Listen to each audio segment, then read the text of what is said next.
Assalamualaikum warahmatullahi wabarakatuh. Lanjut ya guys. Jadi melanjutkan yang sebelumnya, video sebelumnya. Kemarin sudah saya jelaskan tentang scale, select, move, rotate, dan lain-lain untuk yang area atas ini. Kemudian juga saya menjelaskan tentang kamera, lighting, geometri, dan spline, kemudian modifier. Nah, yang kemarin terlewat ini modifier ini nggak keluar daftarnya, nggak keluar list modifiernya itu apa sampai kita menggambar objek 3D. Jadi udah, sekarang kita bikin objek 3D box ya, kemudian kita klik modifier ya, di sebelahnya plus, icon plus. Nah, ini ketika kita bikin objek 3D maka modifier keluar. Nah, seperti ini. Nah, modifier itu apa? Yaitu tool untuk mengedit dari objek 3D.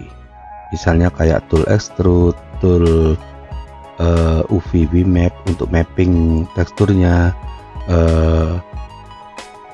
smooth untuk biar vertex dari objek 3D kita halus. Udah, kalau nggak ngerti nggak apa-apa, gini aja, sementara kita bikin dulu objek yang dipakai di modifier. Misalnya kita pakai spline. Nah, oke, kita pingin nge-extrude, kita lihat dulu ukurannya berapa. Spline ini kita buat 200 atau 2 meter ya, kali 2 meter.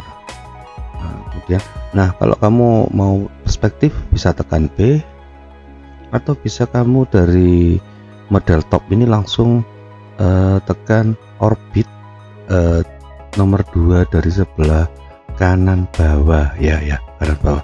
Oke, nah setelah klik ini kan kita jadi isometri ya, isometri.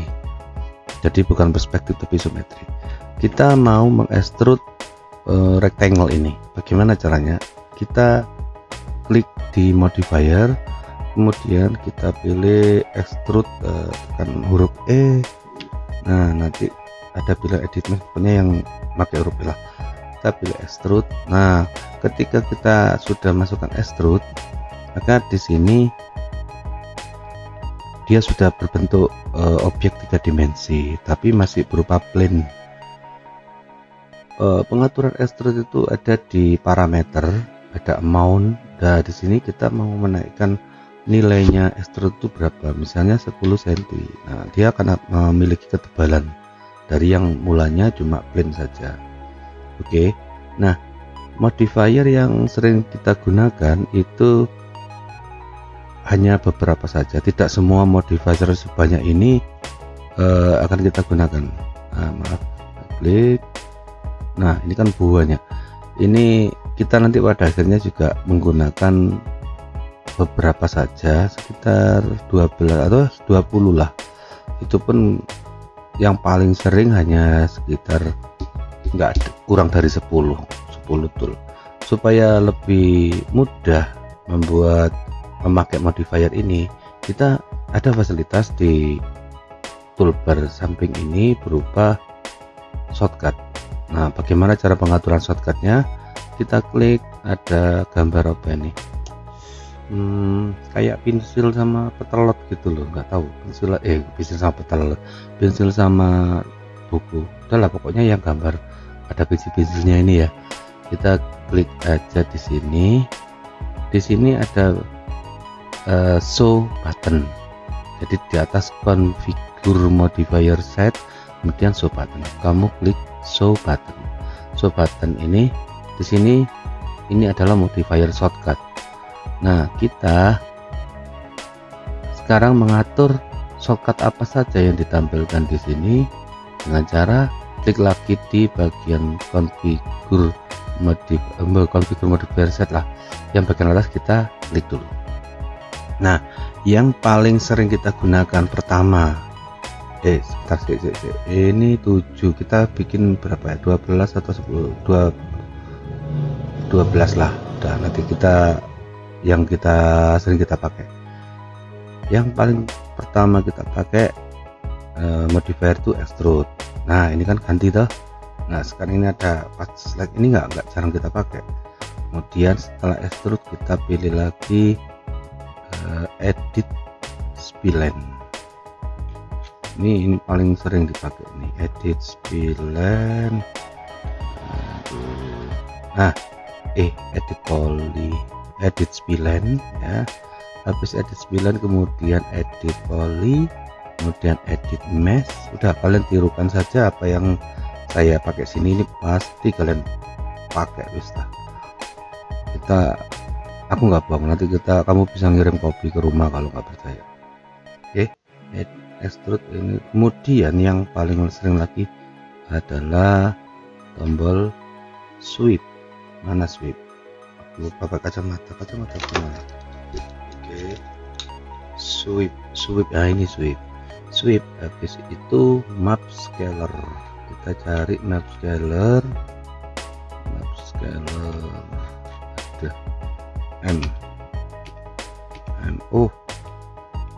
Ada belum map scaler. Ini map scaler. Nah kemudian yang akan kita pakai lagi UVW map. Tekan U.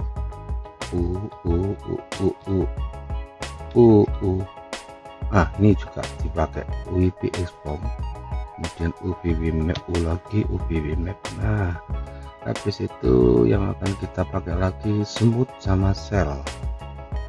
S.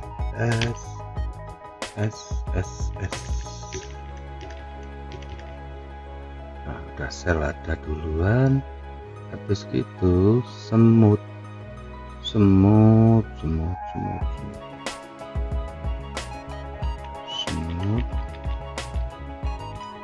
Nah ini udah 10 aja cukup. Nanti kalau pakai Vire kita pakai Vire displacement. Kalau sudah habis install Vire ya, Vire displacement mode. Nah ini nih paling sering kita pakai. Nah terus yang terakhir itu kita kadang pakai itu band. Oke.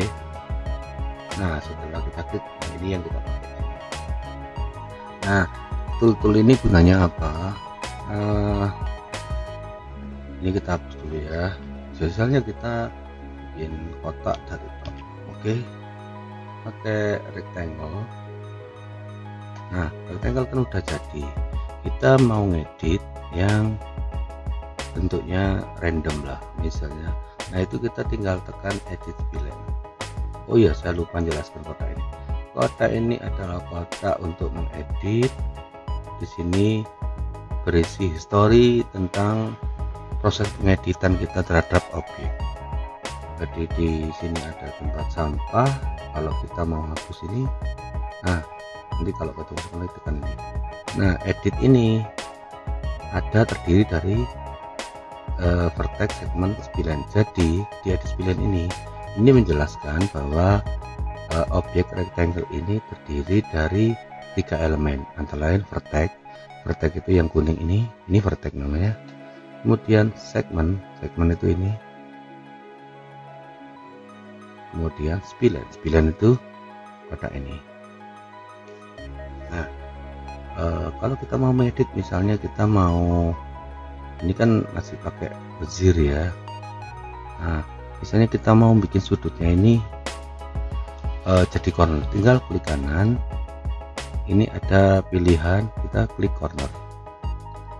Oh ya bro guys, kalau kamu lihat ini jangan bingung, ini nggak jarang dipakai juga, cuma sekali saja kok. Jadi ikuti saja ya yang saya klik. Wah ini misalnya kita pilih corner. Nah setelah pilih corner, sudut ini dia akan sudut siku. Misalnya kita mau nambah vertex di sini, tinggal klik. Ada tekan apa tadi?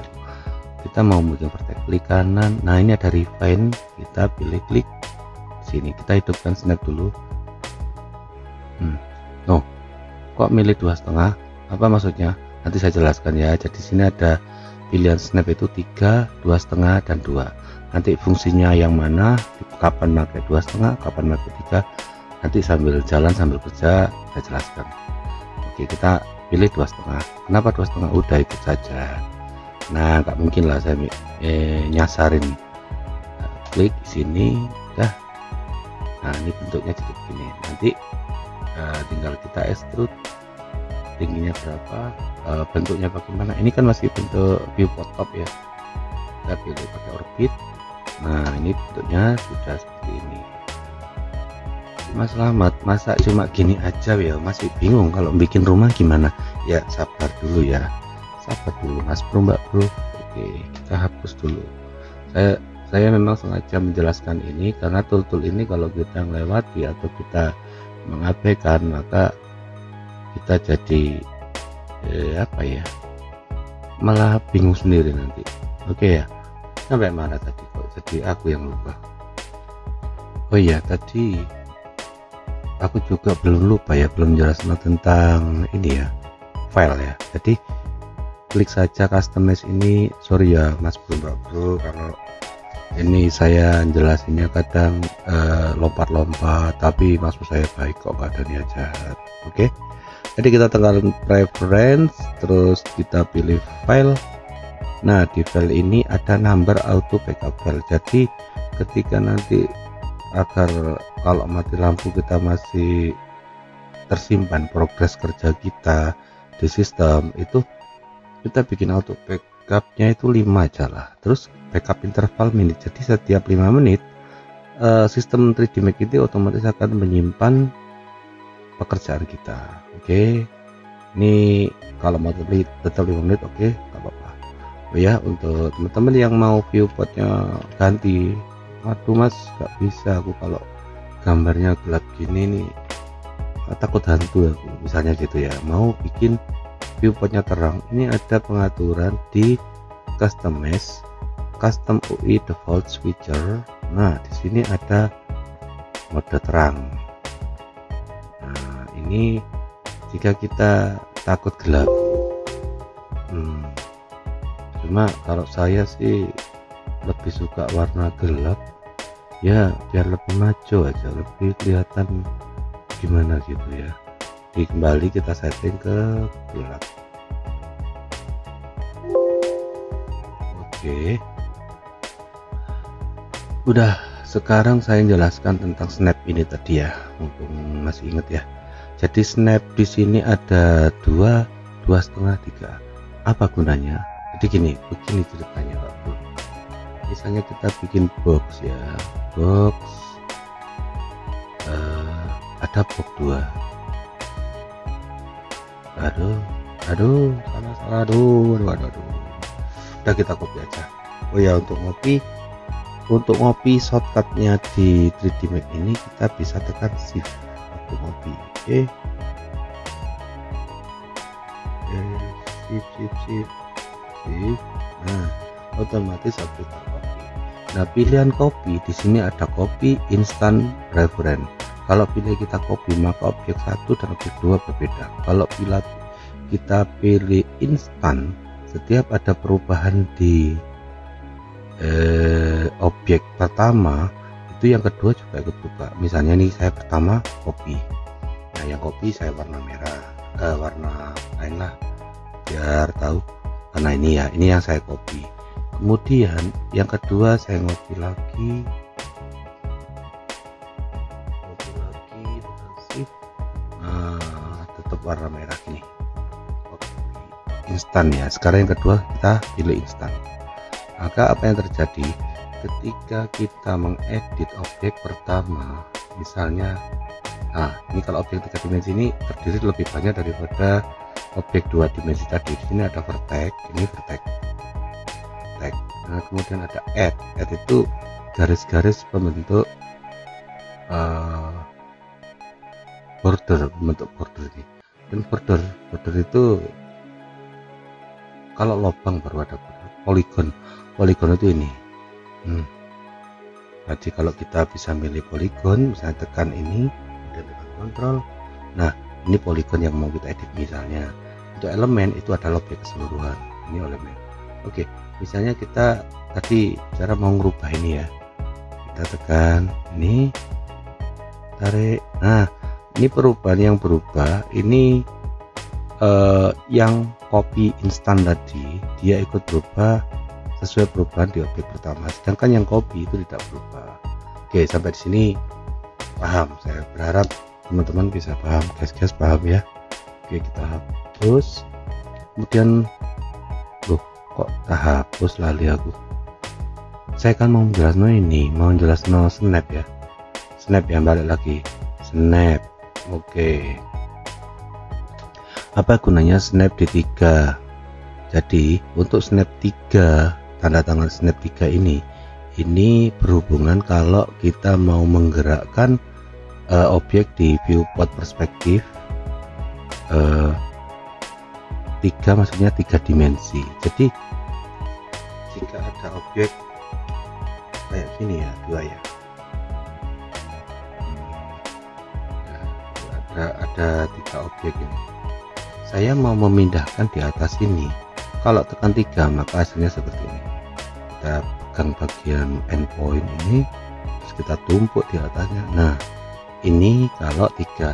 Kenapa? Apa bedanya mas? 3 sama 2,5. Oke, lanjut. Nah sekarang ini tak balikin ke sini. Kalau ini pakai 2,5, ini maksudnya 2,5 dimensi.